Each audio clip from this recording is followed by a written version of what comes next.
Welcome everyone to the Legally Blissed podcast. I am so happy to have Miss Dina Cataldo. Yes. She helps driven lawyers get out of the grind, create clarity on their goals, and boost productivity so they can reach their goals with more ease. UCLA grad, Dina double majored in English literature and history.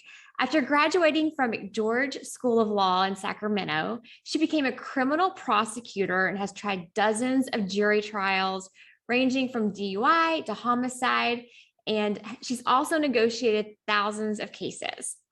After a breast cancer diagnosis at 29, Dina realized that breast cancer was the best thing that ever happened to her when chemo seemed like a vacation compared to her 70-hour work weeks.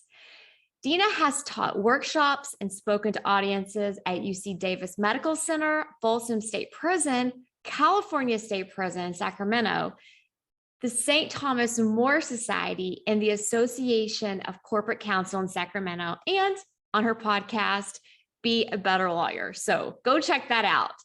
Dina offers one-on-one coaching to lawyers committed to finally changing their lives for the better. Dina, welcome. I'm so happy that you're here with me. Thank you so much for agreeing to hang out with me and having a little conversation about practicing law, trying to maintain blissfulness. Yeah, it's my pleasure. I love your mission. Like, it's just in alignment with mine. So it's my pleasure to be here. I'm so happy. So tell me about you. Tell me, what's something that your bio didn't go over that you think our listeners would love to know about you? Yeah. And I think it's something that your listeners have in common. They're very driven, success driven, whatever that might look like. And that meant that I worked a lot and I worked hard. That was how I got my praise growing up, know? So it's like, that's something I think probably most highly driven lawyers have experienced. Mm-hmm. And we get socialized to crave all those external success factors, the praise, the money, the accolades, and all of that good stuff. Mm-hmm. And we forget to reconnect with ourselves. So part of why I say chemo was just amazing, it was like a vacation, is because I finally connected with myself when I hadn't for so long. I didn't realize that I was burning myself out because it felt very normal to me. That was my norm. And part of that was fueled by looking for those external validation factors. Which I think is very typical for those success, goal-driven lawyers, right? I mean, I remember just loving accolades, right? Oh, you're such a great student, always wanting to strive for that, loving those external validations. So how long were you practicing law before your breast cancer diagnosis? I was 3 years in and I was already doing trials and it was full force. And I was actually thinking about this today for my podcast because one of the things I recognized about where I work, which is the DA's office in Sacramento County, and I'm actually leaving. January 4th is my last day. Oh my gosh. I'm very excited. Coaching. I think congratulations. Congratulations. Oh, heck yeah. Okay. Heck yeah. I mean, I love the work that I do as a criminal prosecutor. And at the same time, I feel more fulfilled doing the coaching work with clients. And so that's really what I'm passionate about. But I recognize that, especially early on in my career, that where I worked, and I know this is true for a lot of firms where young attorneys work, the higher ups really fuel the anxiety and the stress, and they make it like a challenge. Like you're supposed to feel this and you're just supposed to grind through it.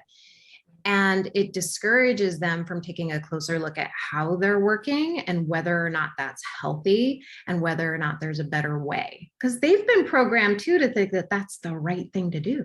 Right. It's like, it sort of reminds me of a fraternity or a military, like a rite of passage someone has to go through, right? Like it's almost like this hazing in some ways that some of these bigger firms put their younger attorneys through.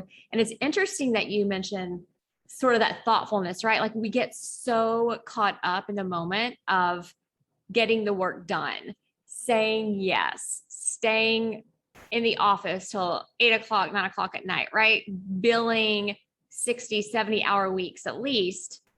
And a lot of young lawyers don't take a moment and take a step back and say, wait a second, what am I doing? Like they're just kind of going through the motions. It's just it's like a deeply entrenched way of practicing law, particularly in that law firm environment. Yeah. I mean, that's what really attracted me to coaching is that there's this whole new way to think about things. Yeah. And I didn't have that awareness that there was a different way. Mhm. And so when I started learning some of these things, I was really drawn into it because I could see so many successful people creating lifestyles they loved, going after goals without killing themselves. And I was like, wait a minute, if it's possible for them, that means it's possible for me. Mhm. So what is that saying about how I'm approaching my legal practice, about how I'm approaching my goals, my life, what I want? Mhm. Mhm. So when did you decide that you wanted to go through coaching certification? Like when did you, because apparently like you had that awareness, right? Like you saw that people were able to be able to set goals. It seemed like they were living life more authentically than kind of being stuck in that rut of being in a law firm. Like at what point did you see coaching and certification as sort of an opportunity to learn more, not only about how to help others, but how to help yourself? Yeah, I think that it took me some time to kind of come around to it because I, and probably your listeners are like this too, was very stuck in well, obviously, if I do more, then I'm going to create the success. So I really grounded out. I did all the programs. Learned all the marketing. Like I wanted to do the work because that's what I was used to doing. And so I allowed myself to just like have that moment of, okay, well, maybe these people who have this mindset training have know something that I don't know.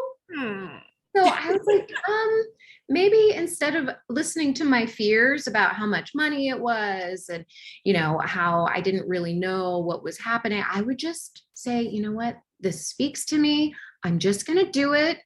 What's the worst that could happen? Right. And, turns out the worst that could happen is I go all in on myself. So what does that look like to you when So Dina goes all in on herself? Yeah, for me, it's like, hey, I'm investing the money in myself because there are skills that even when we know them, like I'm a coach, but I have a coach, even when we, right? It's like we may know them, but our brain is still a human brain. It still goes off and wants to do its own default motions, go through the motions. And so I invest in myself to help me focus because it saves me so much time. Like I don't go spinning in ruminating or wondering what went wrong because I know exactly what needs to happen. I need to take a look at how I'm thinking about whatever it is that's in front of me and start thinking differently. And that's like when I go all in on myself, it's like, okay, let's just do this. And it sometimes takes a while for me to come around. Like leaving my legal job was a big deal for me because, golden handcuffs, making very easy, easy money in the sense that, it's coming every 2 weeks, you're going to get a paycheck, but not easy money in the sense of what I would be giving up in myself and going after what I want. And so when I realized I had that moment where I was like, if I don't just make this decision and just go all in, leave my job, like what's the worst that can happen? And the worst that could happen for me is that I totally regret not leaving my legal job. I love that. I love that. So I love that you take that position of going all in, right? And you're making decisions ahead of time. And that's something that, life coach school really taught me was, we don't make our decisions about whether or not to have the piece of cake when the cake is sitting in front of us. Right. Right. We make our decisions the day, the day before or the week before when we're doing our, our weekly planning. Is that something that you work with a lot of attorneys on also, is sort of like, I know that, it sounds like you do a lot of the mindset work, but what about productivity and planning ahead? Oh yeah. Time management. Right. I mean, that's like kind of how I focus a lot of what I talk about, because that attracts a lot of lawyers in, and then I kind of sneak in the mindset work. Yeah. But like, but like there is this sense of never enough. I've never worked hard enough. I've never done enough for my client. And so we really start to get clarity on what enough means. And sometimes that means, okay, well, let's take a look at what you offer in your package. Like, do you want to offer that in your package? Right. Yeah. And if you're doing above and beyond that, do you want to be charging for it? And what are your reasons for whatever your decision is? Like your reasons, right? Like to just kind of off the cuff, not charge for whatever it is, a phone call, a contract, whatever it is. Like, know what your decision is ahead of time on that, what your policy is, and whether or not you like your reasons for it. And one of the concepts that we also learn is like, put yourself first on that calendar. Yes. If you're not putting yourself first, you're not going to have the energy to do what you want to do for the rest of the week, for your clients, for your family. That's so interesting that you mentioned that, because I was coaching someone the other day, and we were, I was talking to her about putting her personal time down. Like, where's your time on your calendar? Mm-hmm. And she was like, huh? Like, it was a foreign concept to her, and I was like, okay, your cup needs to be full, right? Like, before you can pour what you have into someone else, like, you have to, if you are not taking care of your own mental health, like, you can't help anyone else. So I think that lawyers in particular are so, it's like they plan the calendar, and then if they can squeeze in like the yoga session, right, or whatever it is, it's they kind of try to place it where the things already are. Whereas you proactively schedule your personal mental health time. Oh yeah. I mean, when I started doing that for myself, because I did a lot of trial work.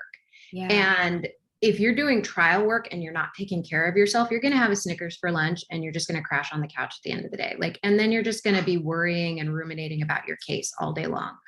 So when I learned these skills, like I learned some of them intuitively by looking at like, okay, well, what do I like? I like a little bit of time in my morning. I don't like to feel rushed. So how do I change that? And I changed my bedtime schedule, changed when I woke up.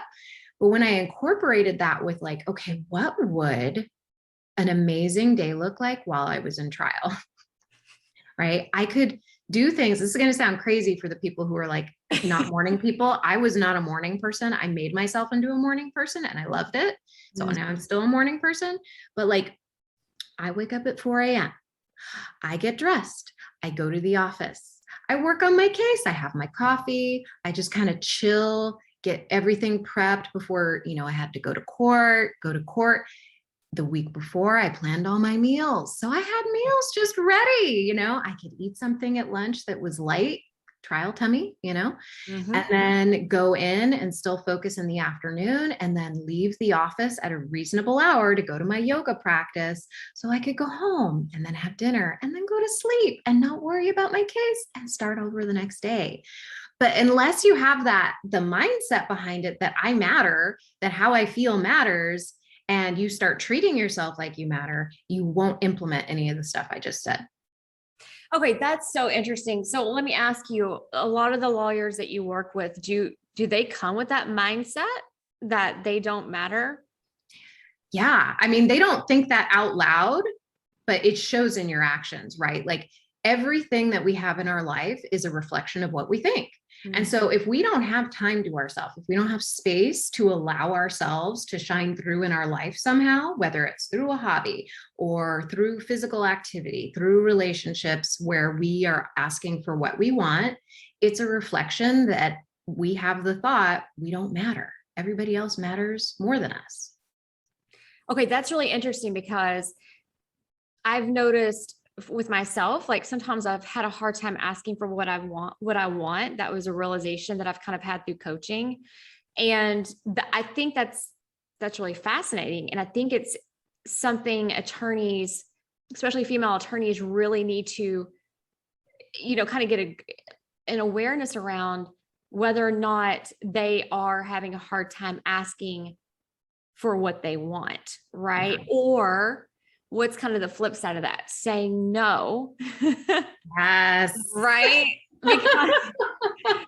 Because we take on things that may be beyond our capacity. I mean, I remember as a young lawyer not wanting to say no to the work that came across my desk, right? For a lot of reasons. It was just, I wanted to do the work. I wanted to learn. I might wanted, to work with a particular partner or that particular subject matter. And so saying no was not something I did. And I'll never forget, being in the bathroom crying, right? Because like you never cry like at your desk, like you go into the bathroom and you're just like, you don't show emotions. There's no emotions.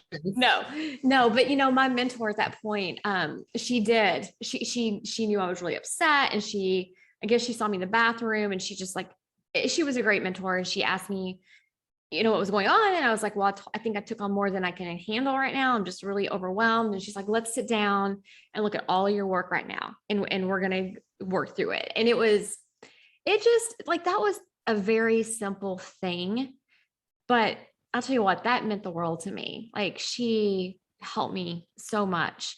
Yeah. Just, taking a moment with the young associate, right?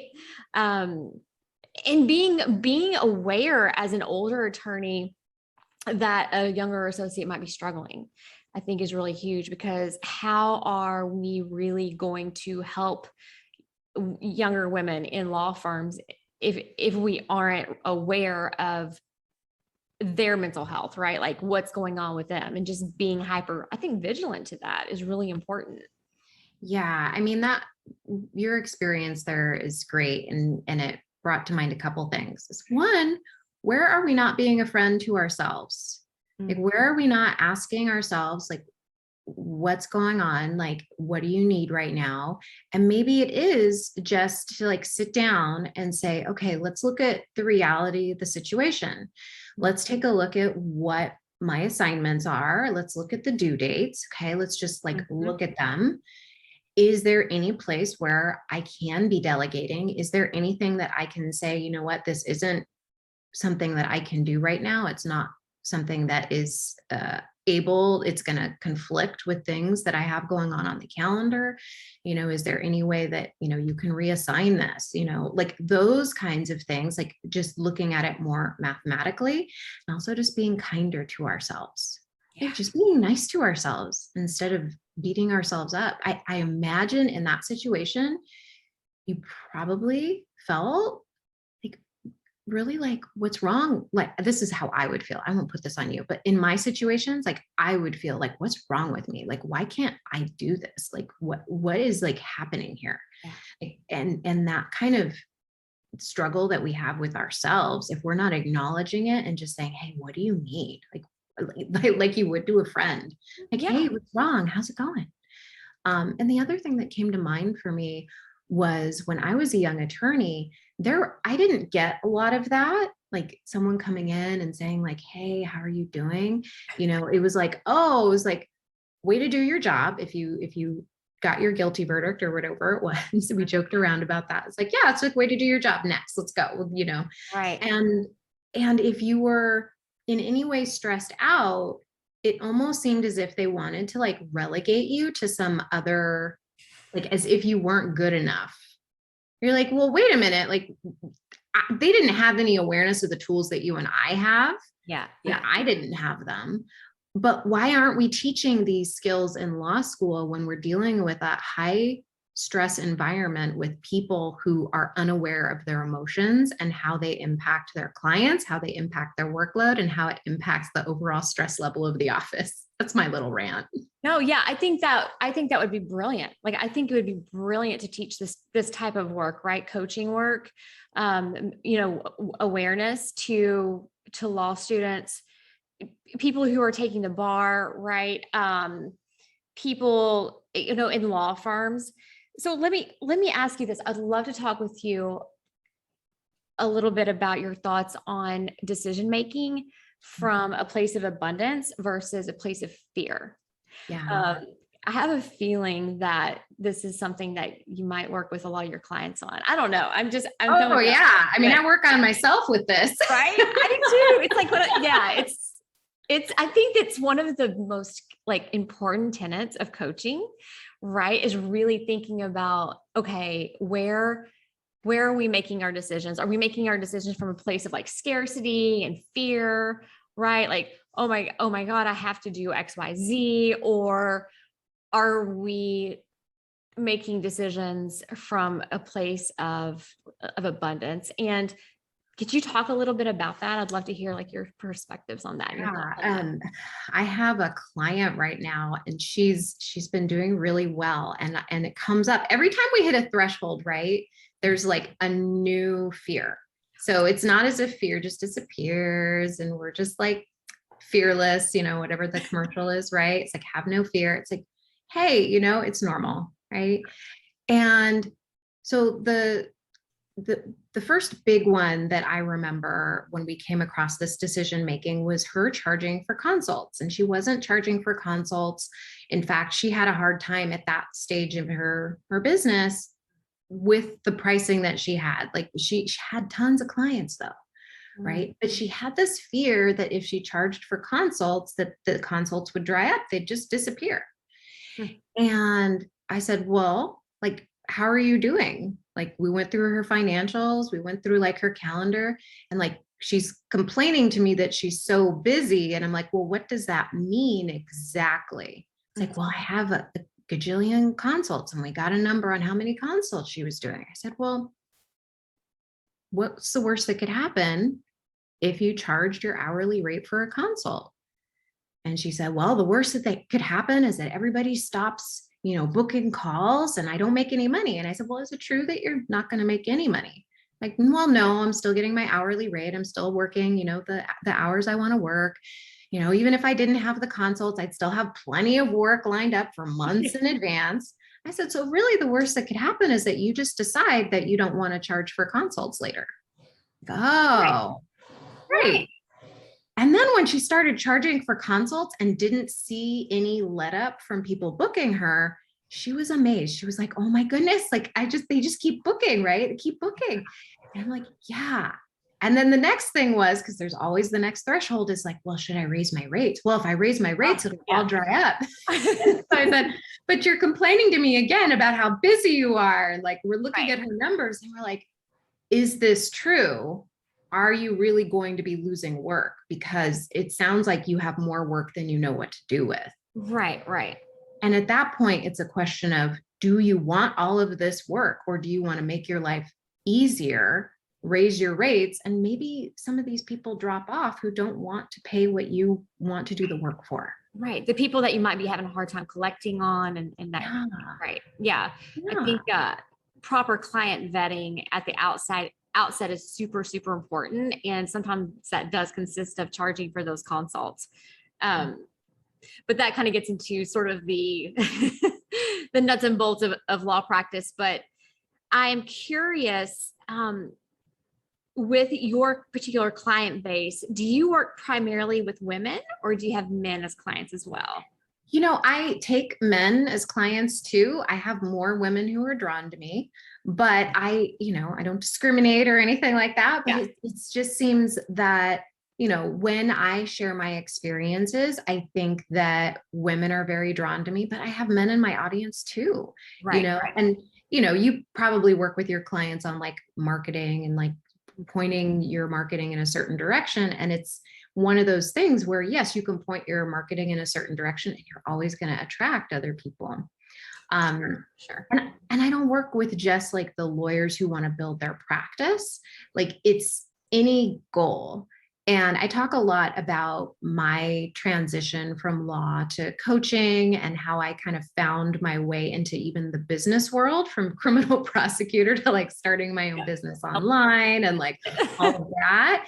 And so I do attract people who are they want to start a business. Like they have this passion to do something that's not law related, like me, and they don't know how to do it without the stress because that's what their default is. Yeah. So I attract people like that too. That's fascinating. I think it's really interesting too that you do work with some people who are considering transitioning out of law or already have perhaps, but I feel like attorneys struggle with this whole, and maybe it kind of relates to the golden handcuffs, but it's like they think that, I think there's maybe that sunk cost fallacy, right? Like, Oh yeah.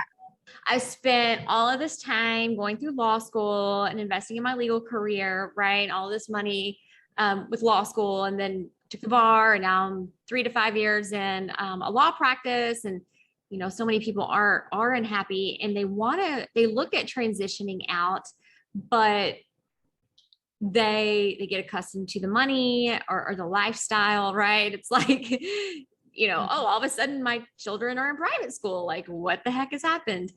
But I think the truth is that the skills that we learn as lawyers are so transferable.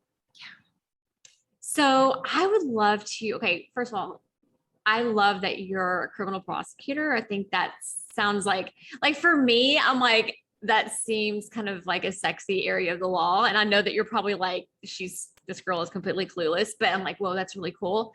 But I would love for you to tell me a little bit about that, right? Like how your skills that you've acquired over the years as a prosecutor are transitioning into your venture in coaching, right? Something that people would look at as it being, oh, they're totally different, but I bet there's a lot more overlap than people realize. So I'd love for you to talk a little bit about that.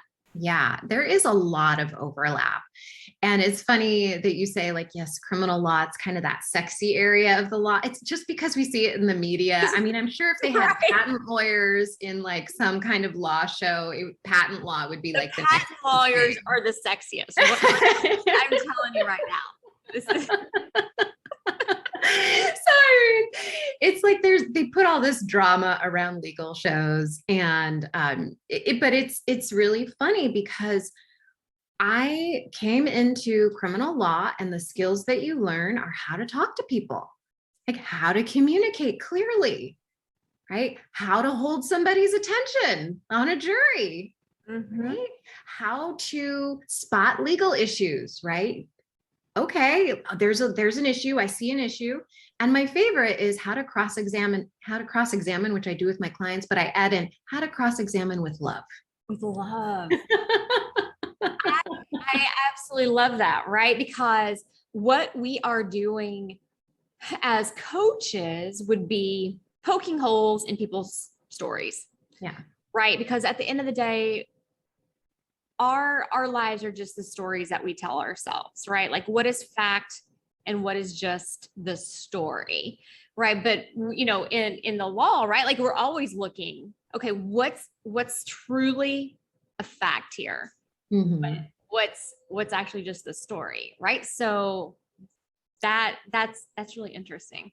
I think it also helps, like lawyers, we're all a little skeptical, right? Like we look at somebody's story in a really skeptical manner. Like, is that true? Are they really telling me the whole story? We never point that at ourselves. Like, is that true? And that's actually a beautiful point, because that's why coaches have coaches, right? It goes down to what you were saying a minute ago, right? Like we get stuck in our own mind, right? We assume that everything is true, when at the end of the day, again, like our experience of the world is just the story that we're telling ourselves about it. Yeah. And of course, our story is 100% true. Like we're 100% honest with ourselves all the time. All the time, for sure. So I'm curious, who has had the biggest influence on you in your career, either when you're wearing your legal hat or your coaching hat, or kind of both, either one? I'm curious.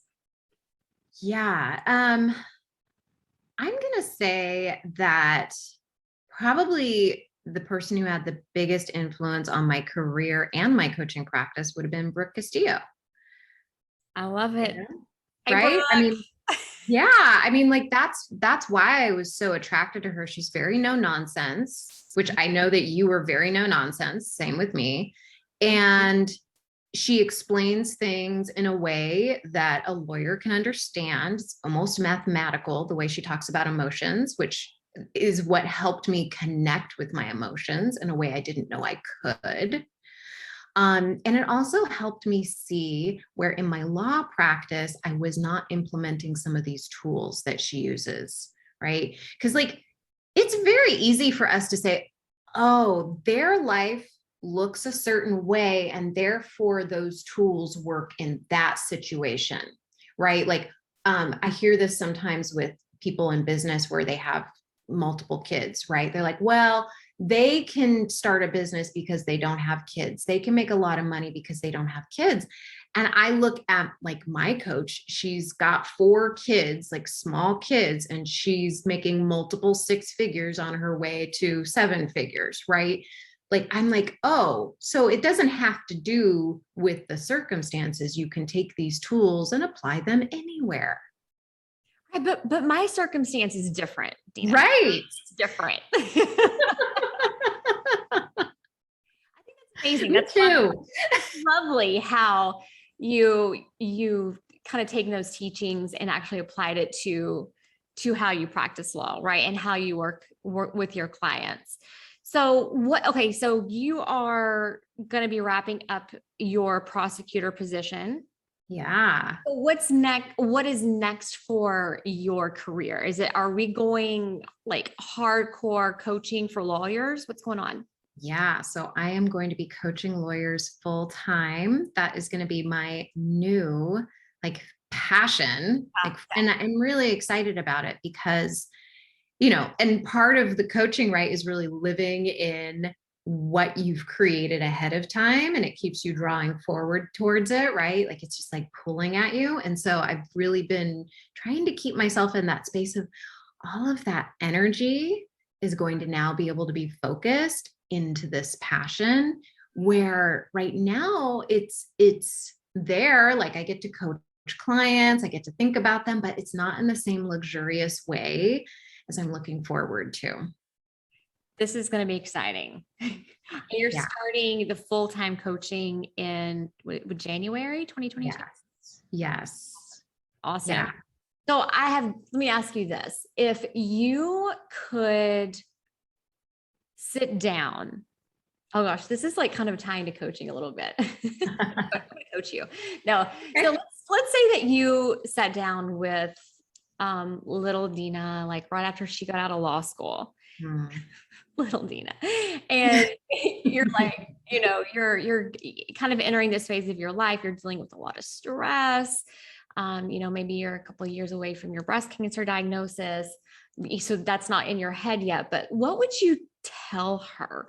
What would you tell young Dina in terms of advice or anything as it relates to sort of her own mental awareness? Yeah. I mean, at that point, just to be fully honest with you, I couldn't have heard it. Like I just could not have heard that message. And I couldn't get complex with her. Like we're getting in deep right now, but I'd be able to tell her everything's going to be okay. Like it'll be all right, no matter what happens. That's interesting because I've asked myself this question, and I've wondered, well, what if I would have discovered coaching when I was 25, right? Or just had different influences in my life at a younger age. And I'm like, I don't know if I would have been ready to hear it, right? Like, I don't know if my brain would have accepted it yet, right? Like, what are you talking about? Scheduling out my personal, like my workout time first, right? Or my yoga classes first. Are you kidding me? Are you, so it's a little bit of a trick question, but that's really, that's interesting. But I think that there's something to just this message being out there. So if someone's hearing this right now and they're not ready to implement what we're talking about, right?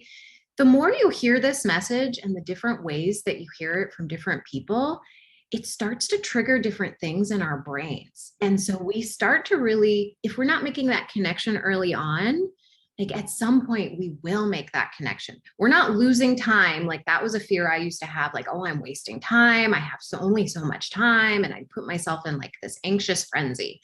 But it's like, no, it's like everything happens and unfolds the way it needs to unfold for the particular person, right? It's never a waste of time if you're enjoying what you're doing in this moment and like fully participating in your life.